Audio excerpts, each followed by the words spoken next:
Desde criança, eu soube que a balança do amor materno pesava sempre mais para o lado do meu irmão.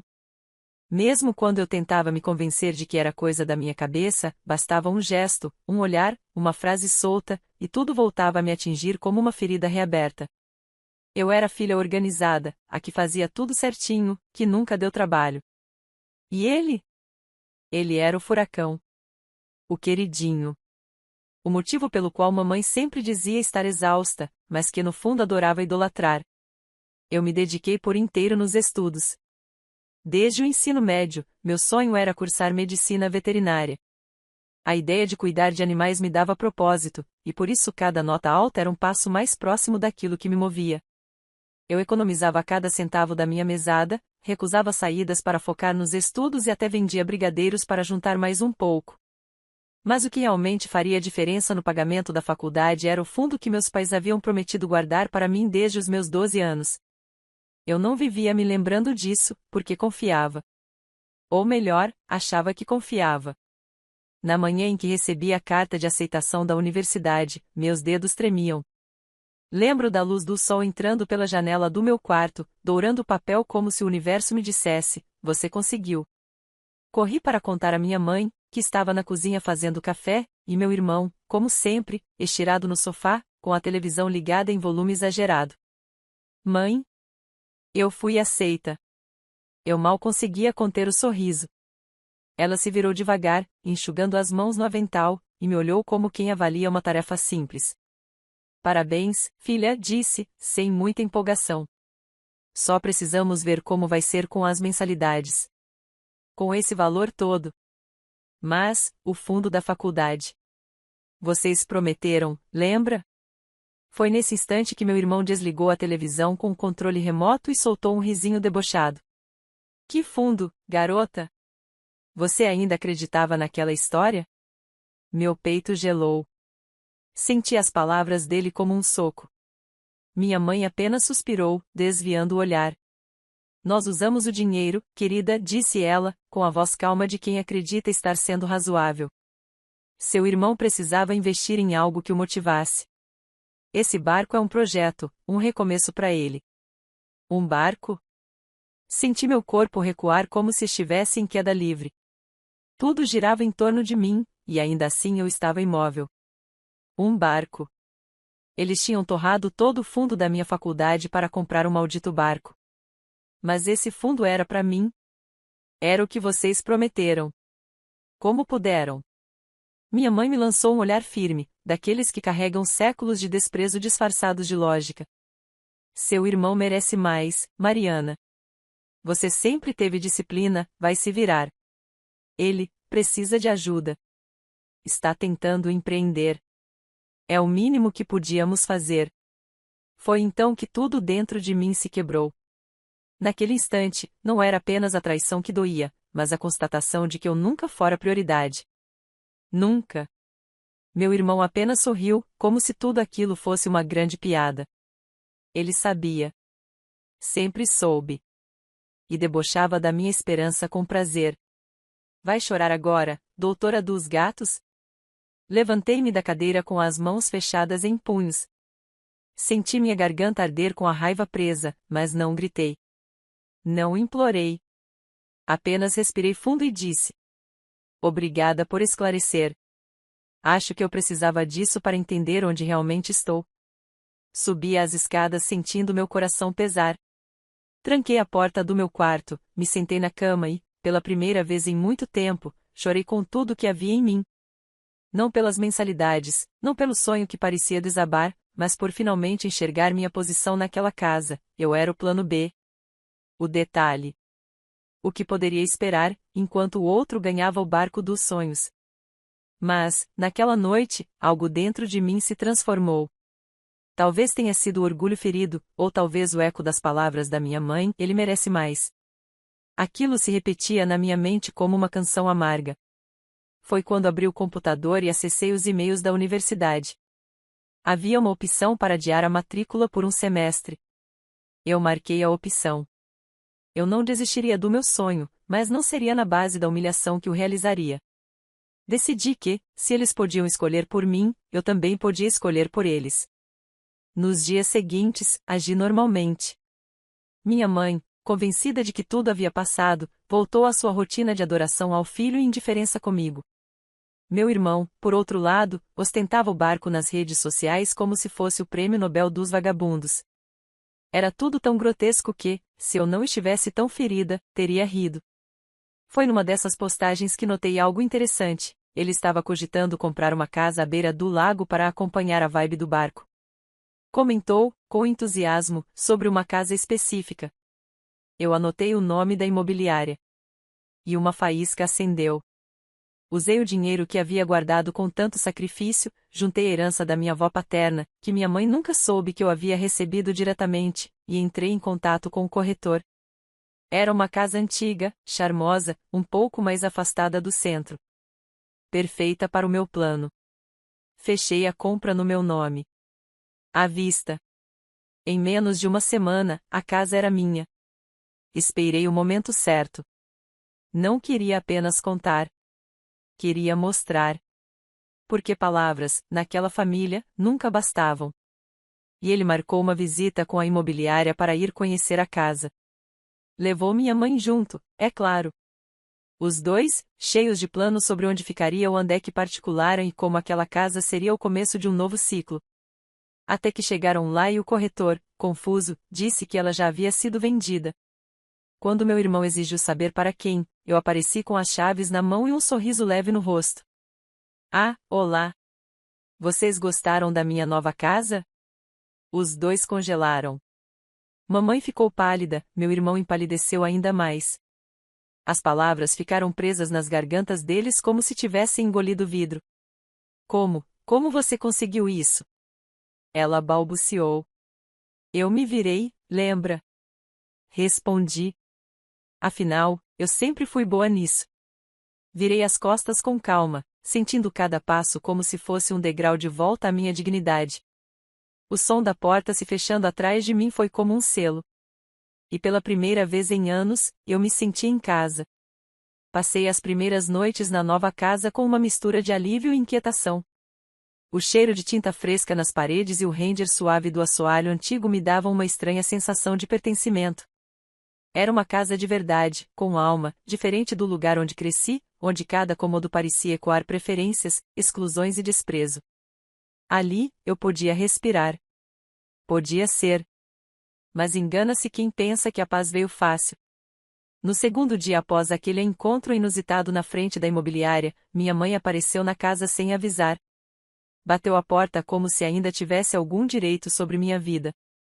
E eu, por uma fração de segundo, considerei não abrir. Mas acabei abrindo. Parte de mim queria ouvir o que ela teria coragem de dizer. Ela entrou como quem inspeciona um lugar que deveria lhe pertencer. Os olhos percorreram os móveis que eu havia escolhido com tanto cuidado, o tapete florido, a estante repleta de livros, e por fim pousaram em mim, como se minha presença ali fosse um erro. Isso foi desnecessário, Mariana, começou ela, cruzando os braços. Você agiu por pura mesquinharia. Seu irmão estava empolgado com essa casa. Sabe o quanto ele precisa de um recomeço. Tive que conter o riso. Recomeço? Depois de usar o meu fundo da faculdade para comprar um barco? Depois de debochar da minha cara? Me aproximei dela, o tom firme. Ele não precisava de recomeço. Ele precisava de limites. Coisa que você nunca teve coragem de dar. Eu fiz o que era certo como mãe. Gritou ela, a voz finalmente rompendo a máscara de calma. Ele é meu filho. Ele tem potencial, Mariana. Sempre teve. Só não teve as oportunidades certas. E eu sou o quê? Um peso morto que vocês suportaram por obrigação?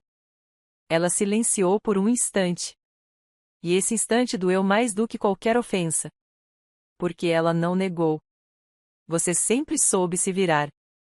Nunca precisou tanto quanto ele. Não é uma questão de amor, é de necessidade. Claro, murmurei.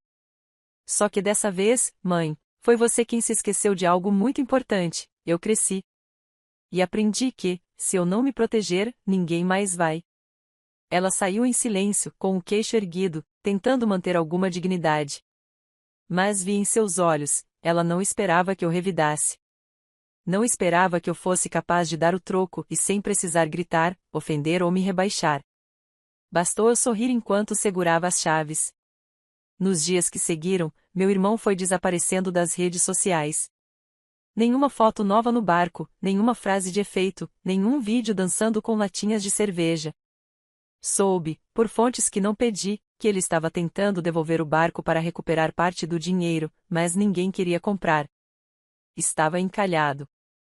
Literal e metaforicamente. Eu, por outro lado, comecei a planejar o semestre seguinte. Entrei com pedido de bolsa integral. Anexei cada boletim, histórico escolar, certificado de mérito e até as cópias das cartas de recomendação que havia guardado com tanto carinho. Eu tinha base.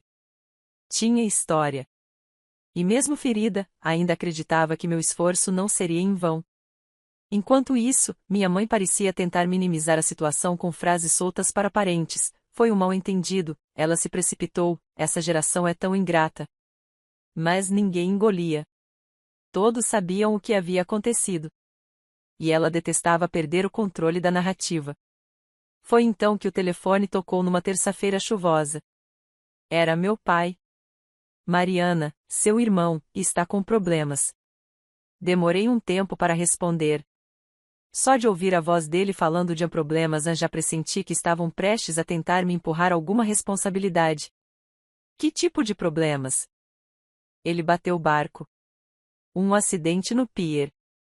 Danificou a estrutura do lago e ainda vão cobrar uma multa absurda. Fora o conserto do casco. E, bom, ele está sem dinheiro. Suspirei, fechando os olhos. Era tão previsível que doía.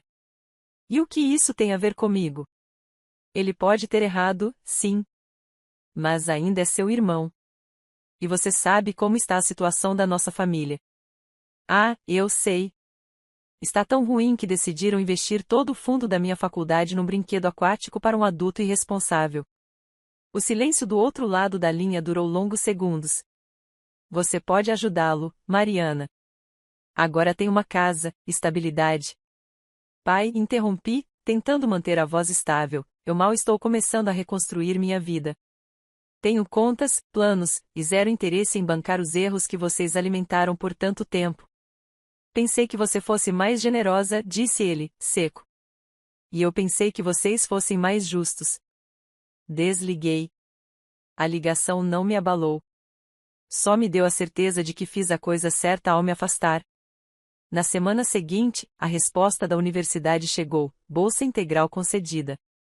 Eu tremia ao ler o e-mail. Era oficial. Eu tinha vencido, mesmo com todos os obstáculos que me empurraram. Deitei no sofá da minha casa nova, olhando para o teto com um sorriso bobo. Por alguns minutos, chorei. Mas foi um choro diferente. Um choro de quem, enfim, estava em paz consigo mesma. No dia seguinte, fui à universidade fazer a matrícula. Enquanto preenchia os formulários, uma moça na fila atrás de mim comentou com outra. Tem uma casa linda perto do lago que foi vendida por uma garota nova. Ouvi dizer que comprou à vista, sozinha. Parece que o irmão queria a mesma casa, mas ela chegou primeiro. Sorri em silêncio.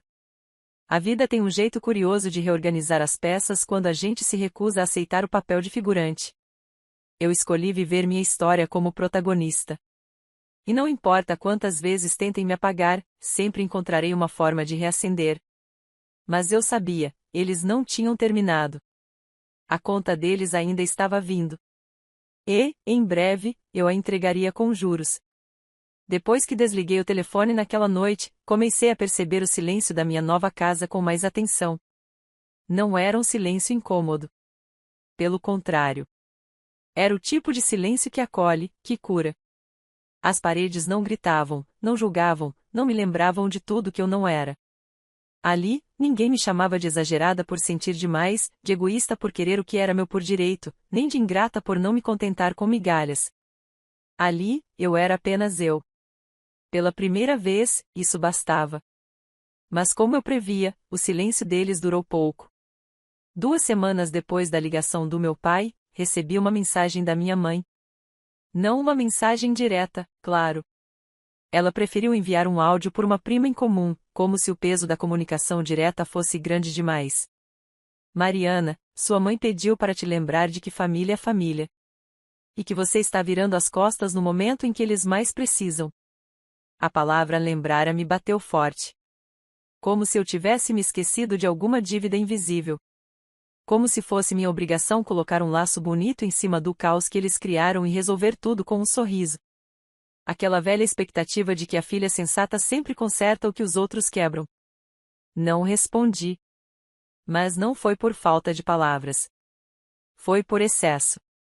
Eu queria dizer tudo. Queria expor cada pequena dor, cada ferida ignorada, cada grito calado. Mas sabia que nada disso adiantaria. Porque eles não escutam. Nunca escutaram. Apenas esperam que a gente volte ao lugar designado, como um bibelô que decora a estante, sem voz, sem escolha. Dias depois, meu irmão veio até minha casa. Apareceu no portão, com o mesmo jeito de sempre, camiseta amassada, boné virado para trás, e uma arrogância que só ele conseguia transformar em carência quando lhe convinha. Preciso falar com você. Cruzei os braços.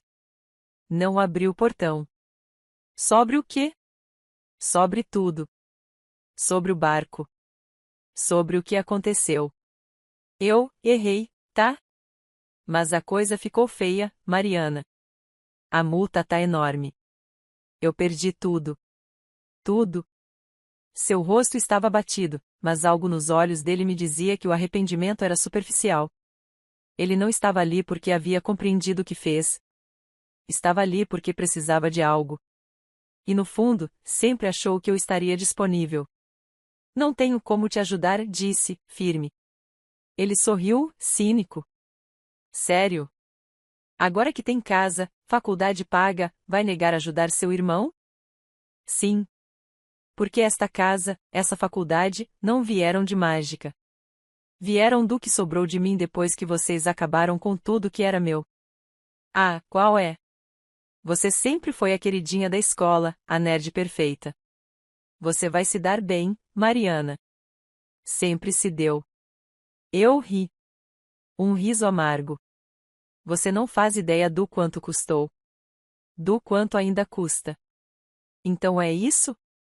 Vai lavar as mãos? Não. Eu vou lavar a alma. Me livrar do peso de carregar vocês. Ele ficou me olhando por alguns segundos. Tentando entender se havia alguma brecha, algum resquício da irmã submissa. Mas tudo que ele encontrou foi uma mulher em reconstrução, e o desespero dele transbordou. Se você não ajudar, vão tomar tudo de mim. Tudo. O barco, o carro. Eu não tenho mais nada. Então, talvez seja a hora de começar de novo. De verdade. Sem roubar dos outros para isso. Ele se virou, chutando uma pedra com o pé, furioso. E antes de ir embora, ainda teve a audácia de gritar. Você vai se arrepender disso, Mariana. Fechei a porta com calma. Sem medo. Sem remorso. O que ele não sabia era que eu havia chegado no meu limite. E ao contrário do que pensavam, quando eu chegava ao limite, não implorava. Eu sumia. A resposta definitiva veio semanas depois. Um advogado entrou em contato comigo. A casa dos meus pais estava em risco. A dívida acumulada pelo meu irmão e algumas decisões mal feitas colocaram a hipoteca em jogo. E adivinhe? O nome do fiador era o do meu pai. Mamãe tentou me procurar pessoalmente desta vez. Tocou a campainha chorando, soluçando de forma quase teatral. Filha, por favor, nos ajude. Eu errei. Eu não deveria ter dito aquilo. Mas você é nossa única esperança agora. Ela segurava meus braços com força, como se fosse possível me puxar de volta para o passado. Como se minha empatia ainda estivesse disponível em estoque. Mãe, comecei, com um tom calmo, eu não sou cruel. Nunca fui. E por isso, vou te dar um conselho: vendam o barco, vendam o carro, vendam tudo que construíram em cima dos meus sonhos. E reconstruam. Sozinhos. Mas, Mariana, a casa. A casa é da família. É seu berço. É onde você cresceu. Cresci tentando entender por que não era suficiente. Cresci ouvindo que eu podia esperar, que meu irmão precisava mais, que eu era forte. Sabe o que isso causou? Um vazio. E este vazio agora está cheio de algo que eu demorei a conquistar, respeito próprio. Ela chorou mais alto, escandalosamente. Mas eu já não me abalava com aquele tipo de espetáculo. Já vi aquele palco, aquela cena, aquele papel. E eu não fazia mais parte do elenco. Adeus, mãe. Fechei a porta. Não bati. Não empurrei. Apenas fechei.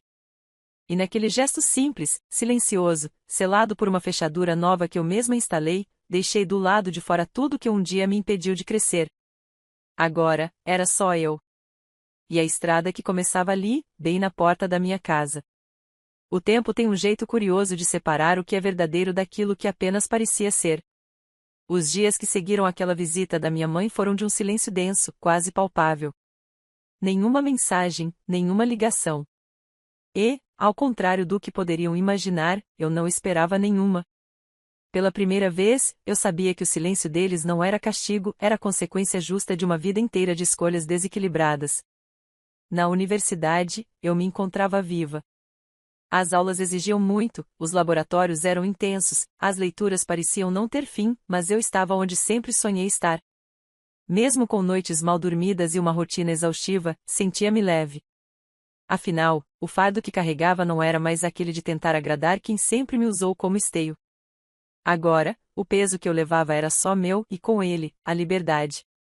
Minha casa se transformou em meu refúgio. A varanda virada para o lago era o meu ponto de meditação. Aos poucos, acrescentei detalhes ao espaço, vasos de samambaias, uma rede macia, luzes amarelas que pendiam como pequenos sóis noturnos. A vida estava longe de ser perfeita, mas, ao menos, era minha. Foi numa dessas tardes à beira da varanda que recebi uma ligação inesperada. Um número desconhecido, da mesma cidade onde cresci. Atendi com cautela. Alô? Mariana? Aqui é Fernanda, da imobiliária. Você tem um minuto? Demorei a reconhecer o nome, mas logo lembrei, era a corretora que intermediou a compra da minha casa. Claro. Aconteceu algo. Não sei se está sabendo, mas seu irmão andou fazendo visitas a casas da região. Disse estar interessado em comprar algo semelhante à sua. Hoje, ele esteve aqui novamente, e me pediu para oferecer uma proposta pela sua casa. Senti o sangue esquentar nas veias. Uma proposta, pela minha casa? Sim. Ele disse que acredita que você não vai durar muito aí e que talvez esteja disposta a vender. Ofereceu um valor abaixo do mercado. Bem abaixo, na verdade. Ri. Um riso curto, seco, que nem eu reconheci. Diga a ele que a casa não está à venda. Nem por preço cheio, nem por esmola. Foi o que eu disse. Mas ele insistiu. E deixou isso aqui, ela fez uma pausa, um bilhete, que vou te encaminhar por mensagem. Só achei que você deveria saber. A ligação terminou e, minutos depois, a mensagem chegou. Abri o arquivo com certo receio. Era uma caligrafia rabiscada, típica do meu irmão, e dizia: ela pensa que venceu, mas é só uma questão de tempo. O que é meu volta pra mim? Ela vai entender o que é perder de verdade. Fechei o celular com a mão trêmula. Não era apenas arrogância, era ameaça. Uma tentativa patética de recuperar o controle sobre algo que ele nunca teve. Mas, naquele momento, eu soube, ele não suportava o fato de que eu havia saído do papel que ele e minha mãe me haviam designado. A irmã quieta, a que recua, a que cede. Eles não estavam apenas perdendo acesso ao meu dinheiro, estavam perdendo o poder de me moldar. Naquela mesma noite, recebi um e-mail da universidade. Uma oportunidade de estágio supervisionado havia surgido em um hospital veterinário renomado. Não era remunerado, mas oferecia experiência direta com casos clínicos, cirurgias e reabilitação de animais selvagens. Eu vibrei. Era o tipo de chance que não se desperdiça. Mas o estágio era em uma cidade vizinha, a 50 quilômetros de onde eu morava. Seria necessário deslocamento diário ou mudança temporária. A decisão exigia planejamento, mas eu não hesitei. Aquilo era meu futuro chamando. Na manhã seguinte, fui até a casa que meu irmão e minha mãe ainda habitavam. Sim, eu fui até lá.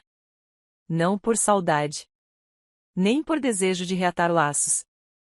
Mas porque, antes de partir, eu queria deixar claro que eu não voltaria. Que o ciclo estava quebrado e definitivamente. Minha mãe abriu a porta. O rosto dela estava mais envelhecido. Cansado. Mas o olhar ainda era o mesmo, frio, julgador, amargo. O que veio fazer aqui? Perguntou sem nem tentar disfarçar o desdém. Só vim avisar que estou de mudança. Consegui um estágio. Começo semana que vem. Ela cruzou os braços. Sorriu de canto, aquele sorriso que sempre carregava veneno. E daí? Quer medalha?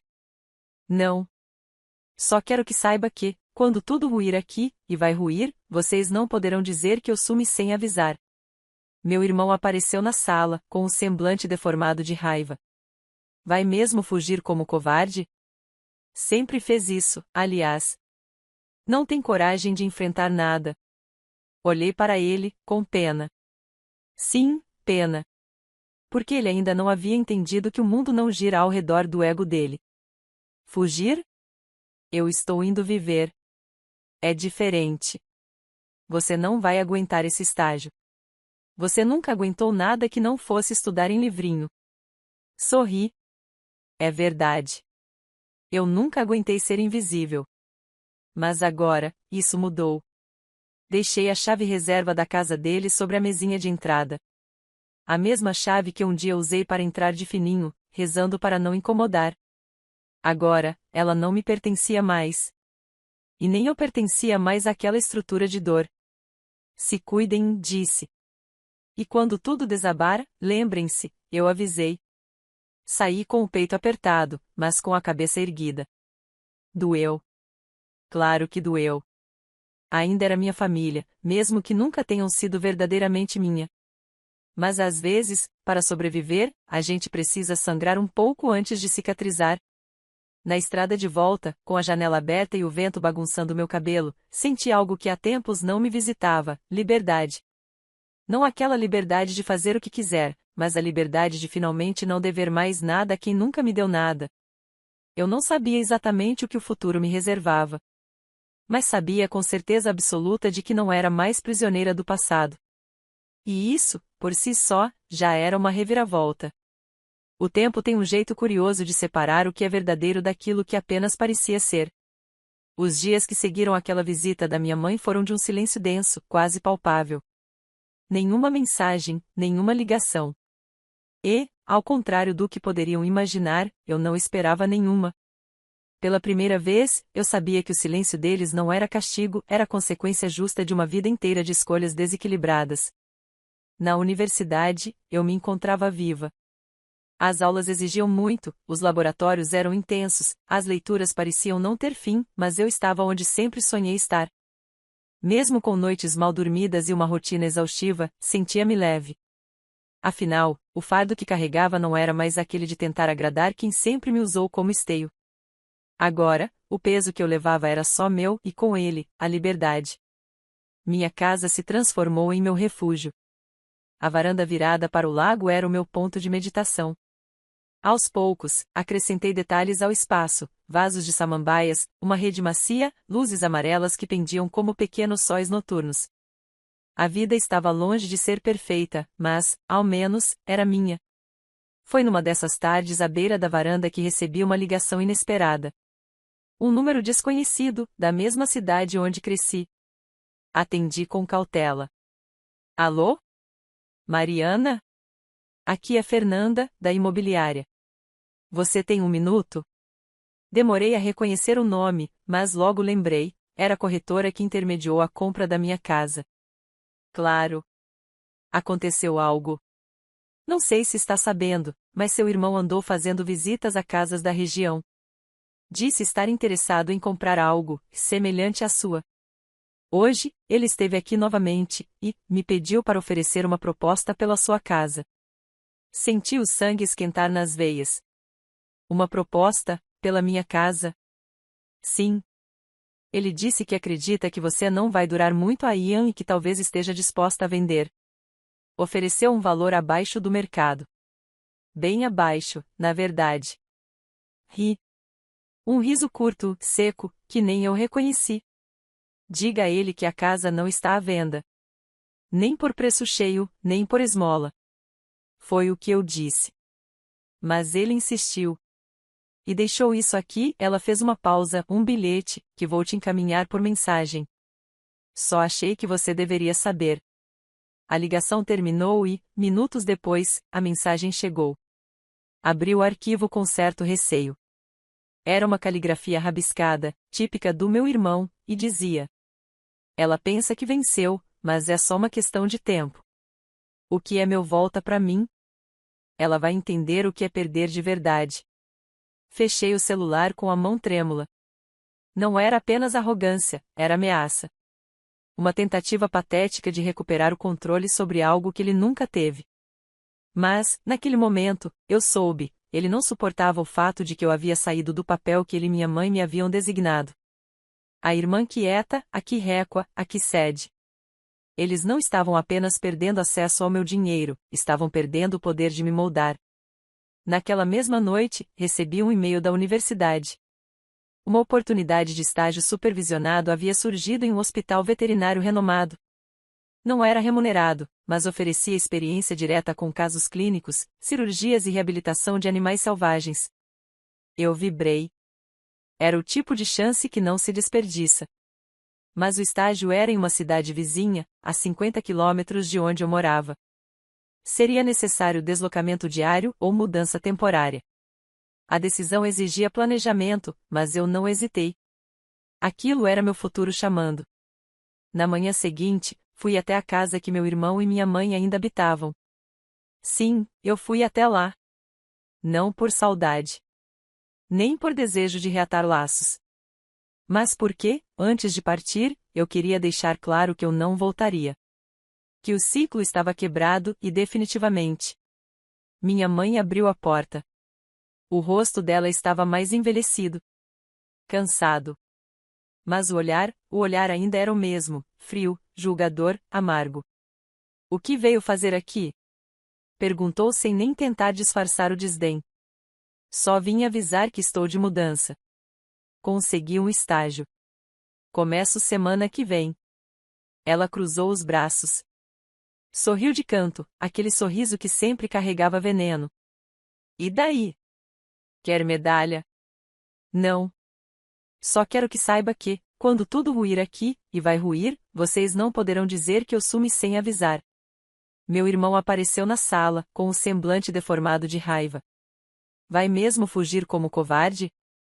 Sempre fez isso, aliás. Não tem coragem de enfrentar nada. Olhei para ele, com pena. Sim, pena. Porque ele ainda não havia entendido que o mundo não gira ao redor do ego dele. Fugir? Eu estou indo viver. É diferente. Você não vai aguentar esse estágio. Você nunca aguentou nada que não fosse estudar em livrinho. Sorri. É verdade. Eu nunca aguentei ser invisível.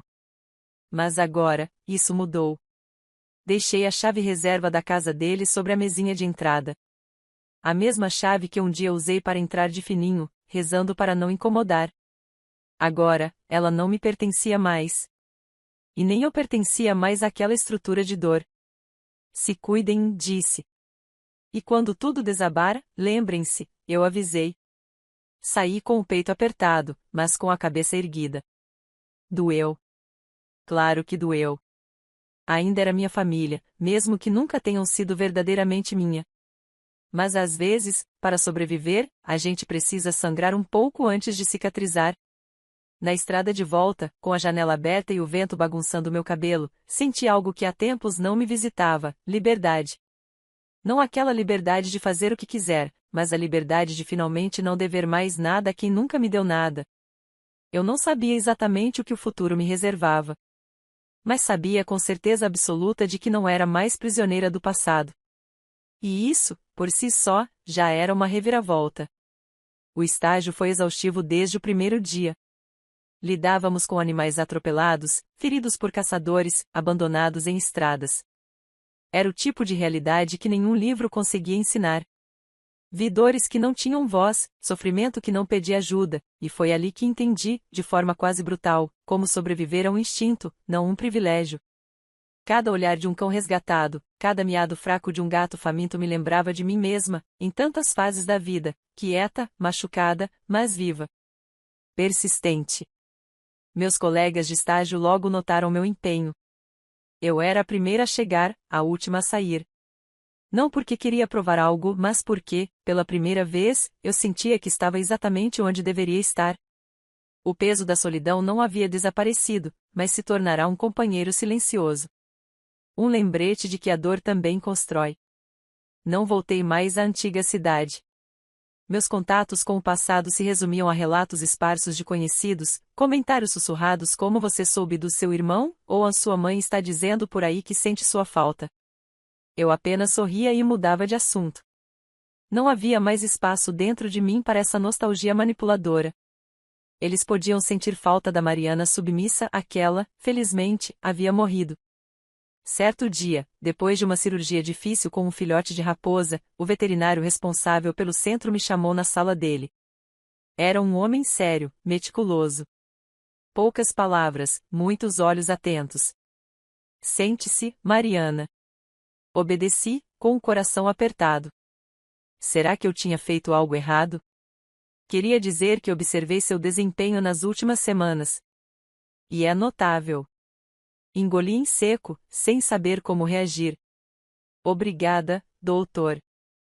Estamos abrindo 2 vagas de assistente fixa aqui no hospital, com salário e ajuda de custo para moradia. Uma delas é sua, se quiser. Meu mundo parou por um instante. Pisquei algumas vezes. O calor subiu ao rosto como se eu estivesse febril. Mas era emoção, pura e crua. Eu aceito. Com certeza. Ótimo. Você merece. E, sinceramente, o hospital merece alguém como você. Saí daquela sala com os olhos marejados.